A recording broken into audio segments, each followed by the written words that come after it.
In this video, we're going to be discussing some interesting composition and musical techniques that is often used in, you can often use them in compositions to make your piece more interesting, and they help to define different characteristics within pieces. So you've got two different types of musical notation or styles in which pieces are written. So you have the first one, which is the most common form, the melodic form, and that's, for example, this kind of waltz section right over here, where the left hand has a steady beat. It's in 3/4 time. We've got a clear melody in the right hand, and it's all pretty steady here. This is a melodic form because you've got a clear melody and you've got a constant beat in the left hand here. Nothing crazy. It's all pretty predictable. But then you have the second type, which is a gestural notation or gestural style.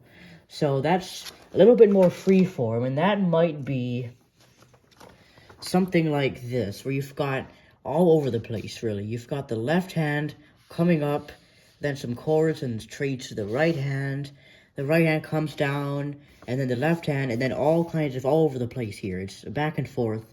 There's no melody, there's not really any beat.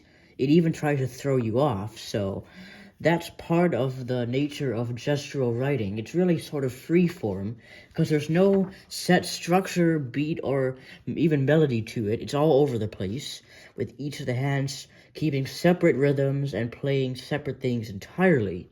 So those are the two main styles of music you can write in. So yeah, melodic and gestural. Melodic is the more typical, with a constant beat and a clear melody, and gestural is like we've had there, with both hands kind of all over the place.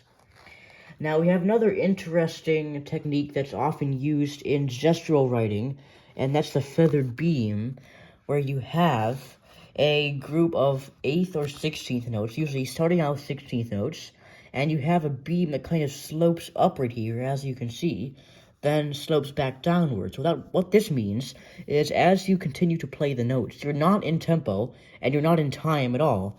You're starting off slow, typically, and you're accelerating because you're adding more beams here. You're going from 16th to 32nd to somewhere around 64th. It's not going to be exactly in time. Pretty much just going to be speeding up as you're playing. That's all you need to do. Start off slow, then begin to speed up to a fast pace, and then slow down towards the end of the group here. It goes back to either 8th or 16th, whatever it started off with.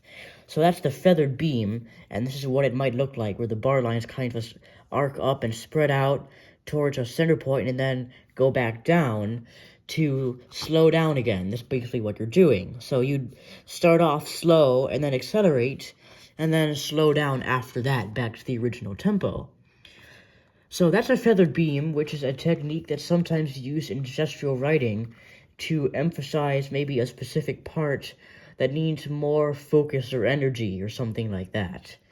So those are some interesting compositional ideas you might see in pieces.